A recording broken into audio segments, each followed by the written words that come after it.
മിശിഹായിൽ അനുഗ്രഹീതരായവരെ, ദിവ്യകാരുണ്യ ഈശോ ഈ ദിവസം നിങ്ങളെല്ലാവരെയും സമർത്ഥമായി അനുഗ്രഹിക്കുകയും അവിടുത്തെ കൃപകൾ കൊണ്ടും അനുഗ്രഹങ്ങൾ കൊണ്ടും നിങ്ങളെ ഓരോരുത്തരെയും നിറയ്ക്കുകയും ചെയ്യട്ടെ എന്നും പ്രത്യേകമായിട്ട് പ്രാർത്ഥിക്കുകയാണ്.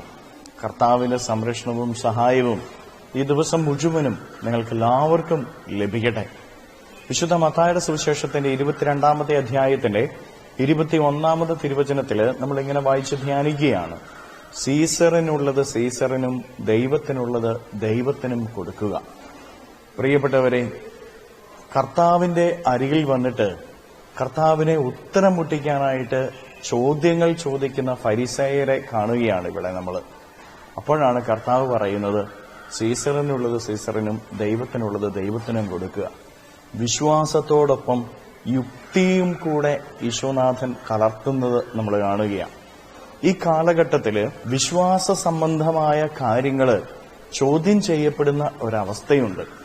പ്രിയപ്പെട്ടവരെ, യുക്തിസഹജമായിട്ടുള്ള മറുപടി കൂടെ കൊടുക്കുവാനായിട്ട് വിശ്വാസികളായ നമുക്ക് ഓരോരുത്തരും സാധിക്കണമെന്നുകൂടെ ഈ തിരുവചനത്തിലൂടെ ഈശോനാഥൻ നമ്മെ ഓർമ്മിപ്പിക്കുന്നുണ്ട്. വിശ്വാസത്തോടൊപ്പം യുക്തിസഹജമായിട്ടുള്ള മറുപടി നമ്മളിൽ ഉണ്ടാകണം. അതിന് നമുക്ക് അറിവ് ആവശ്യമാണ്. ദൈവവചനത്തെക്കുറിച്ചുള്ള ആഴത്തിലുള്ള അറിവ് നമ്മുടെ ജീവിതത്തിൽ നമുക്കാവശ്യമാണ് എന്ന് പ്രിയപ്പെട്ടവരെ നമ്മൾ മനസ്സിലാക്കണം. പലപ്പോഴും ലോകത്തിൻ്റെതായ കാര്യങ്ങള്, ലൗകികമായിട്ടുള്ള കാര്യങ്ങളെക്കുറിച്ചുള്ള അറിവ് നമുക്ക് ഓരോരുത്തർക്കും ഉണ്ട്. ആ അറിവ് എത്രമാത്രം വർദ്ധിപ്പിക്കാമോ അതിനുവേണ്ടി നമ്മൾ ന്യൂസുകൾ കാണും, പത്രമാസികൾ വായിക്കും, അതുപോലെ തന്നെ വിജ്ഞാനം ലഭിക്കുന്ന സകല കാര്യങ്ങളും നമ്മൾ ഏറ്റെടുക്കാനായിട്ട് സാധിക്കുന്നുണ്ട്. എന്നാൽ വിശ്വാസ സംബന്ധമായ കാര്യങ്ങൾക്ക് യുക്തിസഹജമായ മറുപടികൾ നൽകുന്നതിന് വേണ്ടി നമ്മൾ എന്തുമാത്രം പഠിക്കുന്നുണ്ട്. വിശ്വാസത്തെക്കുറിച്ച് പഠിക്കുന്നുണ്ട്, ദൈവവചനത്തെക്കുറിച്ച് നമ്മൾ പഠിക്കുന്നുണ്ട്. ദൈവവചനത്തിലൂടെയാണ് വിശ്വാസപരമായിട്ടുള്ള കാര്യങ്ങൾ മറ്റുള്ളവർക്ക് കൊടുക്കാനായിട്ട് സാധിക്കുന്നത്. ദൈവവചനത്തെക്കുറിച്ചുള്ള ആഴമായ അറിവ് നമുക്കുണ്ടോ എന്ന് നമ്മൾ ഓരോരുത്തരും പരിശോധിച്ച് നോക്കണം. പ്രിയപ്പെട്ട ദൈവമക്കളെ, പലപ്പോഴും നമുക്ക് മറ്റുള്ളവർ ചോദിക്കുന്ന ചോദ്യങ്ങൾക്ക്, വിശ്വാസ സംബന്ധമായ കാര്യങ്ങൾക്കുള്ള ഉത്തരം നൽകുവാനായിട്ട് സാധിക്കാത്തതിന് കാരണം ദൈവവചനത്തെക്കുറിച്ചുള്ള ആഴമായ ബോധ്യവും അറിവും നമുക്കില്ല. നമ്മുടെ മക്കളൊക്കെ വിശ്വാസത്തിൽ നിന്നും അകന്നു പോകുന്നതിന്റെ കാരണം എന്താ? അറിവില്ലാത്തതുകൊണ്ടാണ്. മറ്റു പല മതവിഭാഗങ്ങളിൽപ്പെട്ടവർക്ക് അവരുടെ ഗ്രന്ഥങ്ങളെക്കുറിച്ച്, അവരുടെ വിശ്വാസത്തെക്കുറിച്ച് അറിവുണ്ട്. അത് അവര് നമ്മുടെ മക്കളുടെ അരികിൽ വന്ന് പറയുമ്പോൾ അവരുടെ മുമ്പിൽ പിടിച്ചു നിൽക്കാനായിട്ട് നമ്മുടെ മക്കൾക്ക് സാധിക്കുന്നില്ല. അതുകൊണ്ട് തന്നെ അവർ പറയുന്നതാണ് ശരിയെന്ന് ചിന്തിച്ചുകൊണ്ട് നമ്മുടെ മക്കൾ പോവുക. കാരണം നമ്മുടെ വിശ്വാസത്തെക്കുറിച്ചോ വചനത്തെക്കുറിച്ചോ വേണ്ടത്ര അറിവ് നമ്മൾ നേടിയെടുത്തിട്ടില്ല. അത് നമ്മൾ ഓരോരുത്തരും നേടിയെടുക്കണം. പ്രിയപ്പെട്ടവരെ, ദൈവവചനത്തെക്കുറിച്ചുള്ള അറിവ് നേടിയെടുക്കണം. ദൈവവചനം വായിക്കണം, അത് പഠിക്കണം, അതിനെക്കുറിച്ചുള്ള അറിവുകൾ നമ്മൾ ഓരോരുത്തരും നേടിയെടുക്കണം. അത് നമ്മുടെ തലമുറകളിലേക്ക് നമ്മൾ കൈമാറ്റം ചെയ്യപ്പെടണം. അത് ഈശോനാഥൻ വ്യക്തമായിട്ട് പഠിപ്പിക്കുകയാണ്. ഈശോയെക്കുറിച്ച് മറ്റുള്ളവർക്ക് പറഞ്ഞു കൊടുക്കാനായിട്ട് നമുക്ക് പലർക്കും അറിയില്ല. ദൈവവചനത്തിന്റെ ചില കാര്യങ്ങൾ ചോദിച്ചു കഴിഞ്ഞാൽ അത് പറഞ്ഞു കൊടുക്കാൻ നമുക്ക് അറിയില്ല. അതിന്റെ പ്രധാനപ്പെട്ട ഒരു കാരണം, പ്രിയപ്പെട്ട ദൈവമക്കളെ, നമുക്ക് അതിനെക്കുറിച്ചുള്ള പഠനങ്ങളില്ലാത്തതുകൊണ്ടാണ്. അതിനെക്കുറിച്ചുള്ള ആഴമായ ബോധ്യങ്ങൾ നമുക്കില്ലാത്തതുകൊണ്ടാണ്.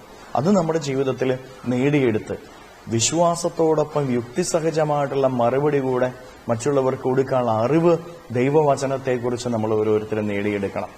അതുപോലെ തന്നെ തിരുവചനത്തിലൂടെ ഈശോനാഥൻ വ്യക്തമായിട്ട് പഠിപ്പിക്കുക, ദൈവത്തിനുള്ളത് ദൈവത്തിന് കൊടുക്കണം. നമ്മൾ ദൈവത്തിന് നമ്മൾ കൊടുക്കേണ്ടത് എന്താ? നമ്മുടെ ജീവിതത്തെ തന്നെയാണ്.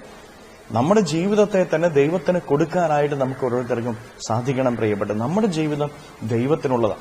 ദൈവത്തിന് നമ്മുടെ ജീവിതത്തെ കൊടുക്കുക എന്ന് പറഞ്ഞു കഴിഞ്ഞാൽ ദൈവവചനത്തെക്കുറിച്ചുള്ള അറിവ് നേടിയെടുത്ത് ദൈവവചനത്തിലൂടെ, ആ വചനത്തിന്റെ വഴിയിലൂടെ ജീവിക്കുക എന്നുള്ളത്. ദൈവം എന്തെല്ലാം കാര്യങ്ങൾ വചനത്തിലൂടെ പറഞ്ഞിട്ടുണ്ടോ അത് ജീവിക്കാനായിട്ട് നമുക്ക് ഓരോരുത്തർക്കും സാധിക്കണം. അപ്പോഴാണ് ദൈവത്തിന്റെ അനുഗ്രഹങ്ങൾ നമ്മുടെ ജീവിതത്തിൽ ലഭിക്കുക. കരങ്ങളെ യാചനയോടെ പിടിച്ചുകൊണ്ട് കർത്താവിന്റെ കരങ്ങളിലേക്ക് നമ്മുടെ ഓരോരുത്തരുടെയും ജീവിതങ്ങളെ, നമ്മുടെ ആഗ്രഹങ്ങളെ, നമ്മുടെ വഴികളെ സമർപ്പിച്ചുകൊണ്ട് നമുക്ക് സ്തുതിച്ച് പ്രാർത്ഥിക്കാം. ഹല്ലേലൂയ. ഈശോയെ നന്ദി. ഹല്ലേലൂയ, ഹല്ലേലൂയ, ഹല്ലേലൂയ, ഹല്ലേലൂയ, ഹല്ലേലൂയ, ഹല്ലേലൂയ. കർത്താവായ ഈശോയെ, മക്കളെ ഓരോരുത്തരെ അവിടുത്തെ തിരുമുമ്പിൽ സമർപ്പിക്കുന്നു. ഇവരെയും ഇവരുടെ കുടുംബങ്ങളെയും അനുഗ്രഹിക്കുകയും ആശീർവദിക്കുകയും ചെയ്യണമേ. ഇവരുടെ ഈ ദിവസത്തെ വഴികളിൽ അങ്ങ് ഇവരെ സഹായിക്കണമേ, സംരക്ഷിക്കണമേ, പരിപാലിക്കണമേ. ഇവരുടെ അധ്വാനങ്ങളെ അനുഗ്രഹിക്കണമേ കർത്താവേ. ഇവരുടെ കൂടെ അങ്ങ് വസിക്കണമേ.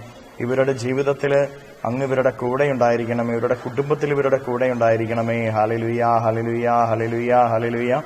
കർത്താവായ ഈശോയെ, തിരുവചനത്തിന്റെ ശക്തിയാൽ ഇപ്പോൾ കൽപ്പിക്കുന്നു, ഈ മക്കളിൽ നിന്ന്, ഇവരുടെ വഴികളിൽ നിന്ന്, അധ്വാന മേഖലകളിൽ നിന്ന്, ഭവനത്തിൽ നിന്ന് സർവ്വ തിന്മകളും ബന്ധനങ്ങളും കെട്ടുകളും പിശാചിന്റെ ഉപദ്രവങ്ങളും നാരകീയ ശക്തിയുള്ള പ്രവർത്തനങ്ങളും നിർവീര്യമായി തീരട്ടെ. അന്ധകാര ശക്തിയിൽ വിട്ടുപാറട്ടെ. ഹല്ലേലൂയ, ഹല്ലേലൂയ, ഹല്ലേലൂയ. നിത്യം പിതാവും പുത്രനും പരിശുദ്ധാത്മാവുമായി സർവേശ്വര എന്നേക്കും ആമേൻ.